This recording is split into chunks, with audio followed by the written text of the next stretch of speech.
आचार्य जी भूपेश हैं, उत्तराखंड से। Banking sector में कार्यरत हैं। 27 वर्ष उनकी उम्र है। अनुकंपा अभिव्यक्त करी है। कह रहे हैं, आचार्य जी आपको सादर प्रणाम। पिछले 6 माह से आपको सुन रहा हूँ और जीवन को नए स्वरूप में देखने की नज़र मिली है। बचपन से ही काम वासना के सामने लाचार महसूस करता रहा हूँ, लेकिन अभी आपको लगातार सुनने के बाद विगत 2 माह से ऐसा लगता है कि शारीरिक और मानसिक दोनों ही तलों पर काम वासना अब हावी नहीं हो रही है। बहुत बार मैंने काम आदि विषयों पर विजय प्राप्त करने की बात आपसे सुनी है। विजय प्राप्त करने से आचार्य जी कृपया स्पष्ट करें आपका क्या आशय है और पूर्णतः यह अनुभव मुझे कैसे हो सकता है। तुम्हें जाना है अपनी मंजिल की ओर और समय और ऊर्जा तुम्हारे पास सीमित है। तुम बढ़ रहे हो लक्ष्य की तरफ और बीच में कई तरह के दुश्मन आ जाते हैं। उनका इरादा है तुम्हें रोक देने का, या तुम्हारा समय नष्ट कर देने का, या तुम्हारी ऊर्जा, तुम्हारा ईंधन नष्ट कर देने का। क्योंकि यात्रा लंबी है, उसमें समय भी खूब लगना है और ईंधन भी खूब लगना है, और समय और ईंधन दोनों तुम्हारे पास सीमित है। तो तुम्हारे शत्रु के लिए आवश्यक नहीं है कि वो तुम्हें खत्म ही कर दे तभी वो जीतेगा। उसके लिए ये भी आवश्यक नहीं है कि वो तुम्हें बहुत लंबे समय तक या लगातार हराकर और दबाकर ही रखे तभी वो जीतेगा। उसे बस इतना करना है कि तुम्हारी ऊर्जा कम कर दे, तुम्हारा समय आंशिक तौर पर खराब और बर्बाद कर दे, वो जीत जाएगा। एक विमान चलता है मुंबई से दिल्ली के लिए, है यात्रा 2 घंटे की है और उसमें ईंधन है 2.5 घंटे का। विमान मुंबई से दिल्ली की ओर चला है, यात्रा 2 घंटे की है, ईंधन है विमान में 2.5 घंटे का। अब अगर तुम विमान के दुश्मन हो तो तुम कई तरीके लगा सकते हो। तुम विमान के भीतर बम रख सकते हो, तुम कोई लड़ाकू विमान ले जा करके इस मुंबई दिल्ली की उड़ान पर मिसाइल फायर कर सकते हो।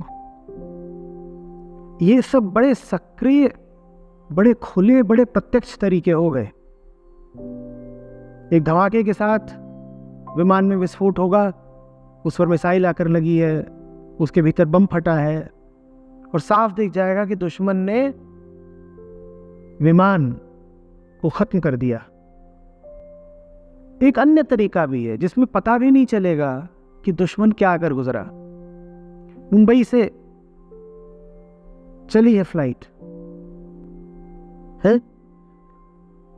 और आधे रास्ते में उसे आसमान में ही अद्भुत नजारे दिख गए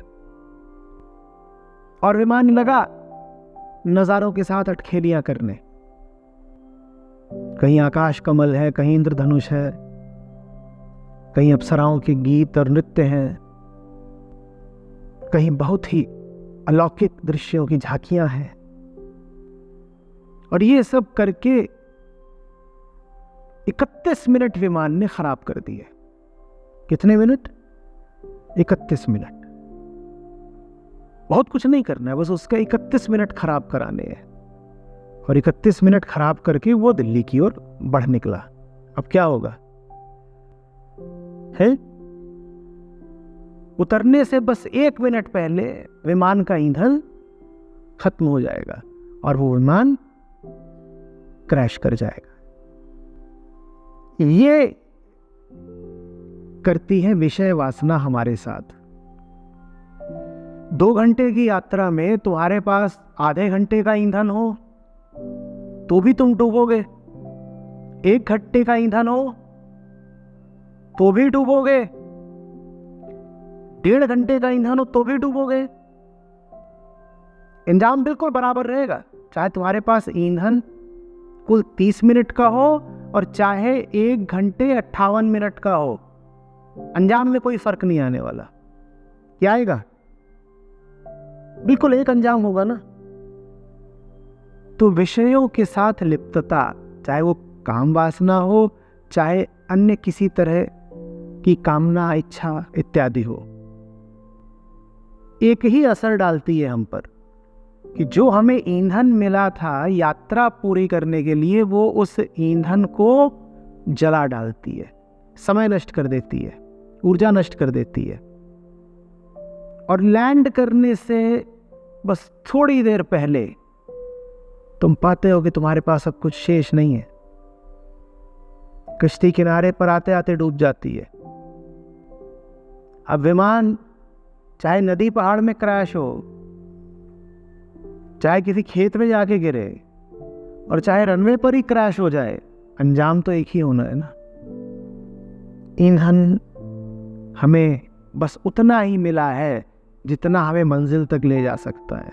उसको अगर थोड़ा भी बर्बाद किया तो क्रैश। और कोई ये ना कहे कि मैंने ज्यादा थोड़ी बर्बाद किया, 2.5 घंटे का 150 मिनट का ईंधन मिला था और मैंने उसमें से कुल 31 मिनट का ही तो खराब करा है। 150 में 31 बहुत ज्यादा नहीं होता। 20%, 80% तो हमने काम सही किया ना। डिस्टिंक्शन, तुम्हारे 80% का अंजाम मौत है। 80% वाले को भी वही मिलनी है, 20 वाले को भी वही मिलनी है, 50 वाले को भी वही मिलनी है।